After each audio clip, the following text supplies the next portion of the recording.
Hi, and welcome back to the channel. I'm Gabe Strong, a video producer, DP, and whatever else you want to name this job, based in Juneau, Alaska. It's been a while since I've done one of these vlogs. I think everyone who does this kind of job goes through slow times. For me, I don't live in a city or anywhere even close to any sort of urban area.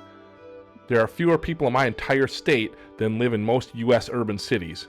I think we've got close to 700,000 in Alaska, and more than half of those live in the Anchorage area, which is far, far from me. One guy who's pretty similar to me that I've seen doing these YouTube BTS videos is Scott Smoker from Montana. Scott, you know what I'm talking about. Shout out to you for keeping it going in Montana. It can be tough in these rural areas. Anyways, I took some downtime recently to find a shelving unit I've been looking for, to order it and get it put together in my home edit bay and studio. You can usually find these shelves all over, but most of the time they have racks for the shelves and gear can fall through the holes in the racks. So I wanted the units with the plywood shelves. So I can knock stuff off the shelves, but at least it doesn't fall through holes in the racks. Anyways, I got this up now and I really like having this. Recently, I had a kind of a strange request. I had a client bring me these cameras. I'm not sure if any of you will recognize these. These are old school Canon GL1s, used to shoot on mini DV tape. They wanted me to take the mini DV tapes and transfer them to digital. So they had two of these Canon GL1s, and they had recorded a variety of things on these cameras back in the mid-90s, I think, is when these were kind of popular. And so I had to figure out a way to get the video from those into my computer, because modern computers don't have FireWire connections anymore. But anyways, that was just a kind of an interesting reminder in how far we've come with video technology. From one Canon camcorder to another one. So I finally got a job. I was hired as an AC for about 10 days on this documentary project, and the DP is using Canon C500 Mark IIs, building both cameras out along with a gimbal. And for a gimbal cam, we'll be using a Canon C500ii, my first time using this camera as well. Here it is, the Canon C500 Mark II with a Cine Prime from the DP. So I'm going to quickly talk about this camera and compare it to the FX6, which is what I'm used to using. So first off, the C500 Mark II is really well built. Not that the FX6 is horrible, but it's a little plasticky. The Canon has lots of different codecs, including internal RAW, unlike the Sony, which really only has one good codec. But there's a downside to this too, which I'll talk about in a little bit. The Canon has a 5.K sensor, which makes for sharper downsampled 4K, as well as the ability to record 5.7K internal RAW. The C500 Mark II has image stabilization, which is something the Sony FX6 lacks. Finally, the Canon has 10 stops of built-in ND. It's not the nice variable ND of the Sony, but having those extra stops is really useful sometimes. On the other hand, I found the autofocus on the Canon lacking quite a bit when compared to the Sony FX6. This may be because the Canon C500 Mark II is using the old EF lens mount instead of the newer RF mount. The new cinema RF mount cameras like the C500 and the C400 seem to have better autofocus than this older Canon camera. The C500 Mark II is lacking the high 4K frame rates that the FX6 has. The Canon also doesn't have dual sensitivity mode, which is what Sony calls its dual base ISO in the FX6. So it's not nearly as good in low light. It has hard stops for the ND filters instead of the nice variable ND of the Sony FX6.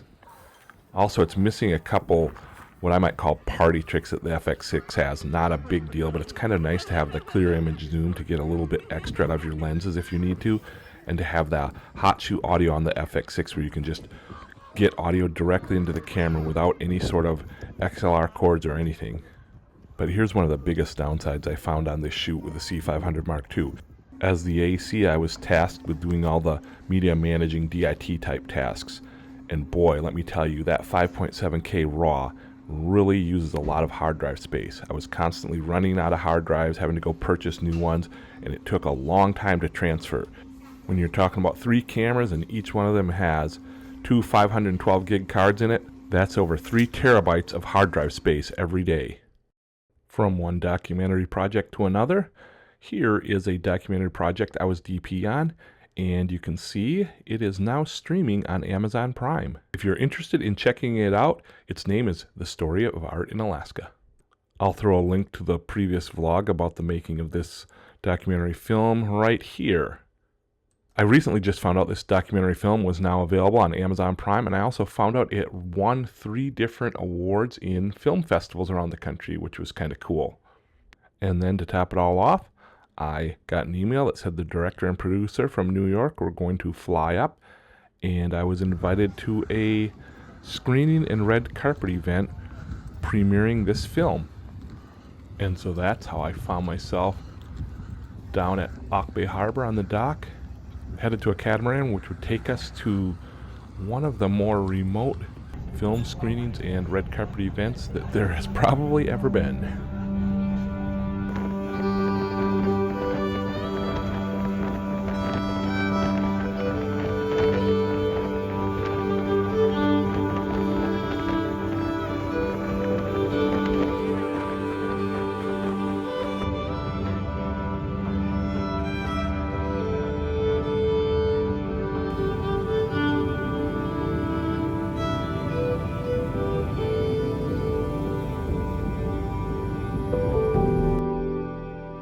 And here we are in Hoonah, Alaska, an Alaska Native village of 800 to 900 people.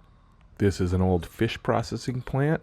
It was abandoned and just set here for a long time until the village of Hoonah converted it into ISP, Icy Strait Point, and it is now a cruise ship attraction where cruise ship visitors will travel out here to see all the different attractions in remote Alaska. It even has one of the longest zip lines in the world, which is a pretty neat ride. But here we are taking a walk over to where the film screening is going to be taking place. Inside this theater where they normally show Alaska Native plays and films. Here you can see they've put up our movie poster.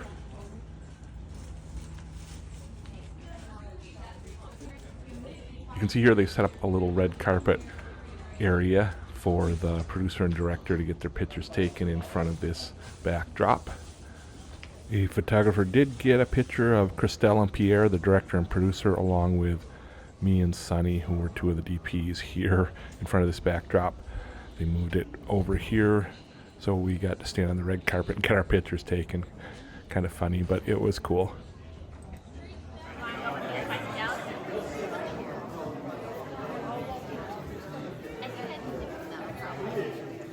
And you know, living in the lower 48, we don't know a lot about Alaska. We just have stereotypes when we think about Alaska. We think about bears, we think about salmons, but we don't know a lot about the people of Alaska. So we're very proud to have made this film. I want to thank Jade Strong, and I want to thank Sonny Mauricio. They're here, so you can give a lot. So the producer Pierre gave me and Sonny a shout out. It's pretty cool. As far as the production team goes on this shoot, it was literally just me and Sonny along with Christelle, the director. Hoonah Totem Corporation did supply some people who helped out a lot though, so it was a good team effort and it was cool to get this film made.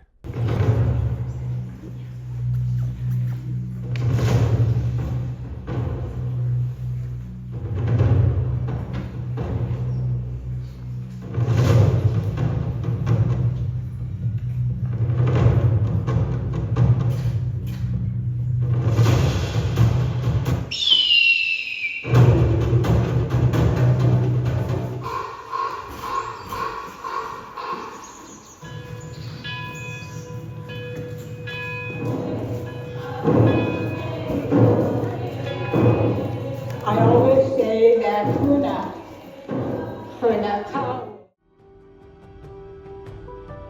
So here we are on the boat headed back to Juneau, and I gotta say I'm just thankful right now. Thankful for Christelle and Pierre and Legit Productions giving me a chance to work on this. Thankful to Sonny for just killing it and being a great co-DP on this, and Hoonah Totem for doing everything they did for us. They were just the best hosts ever.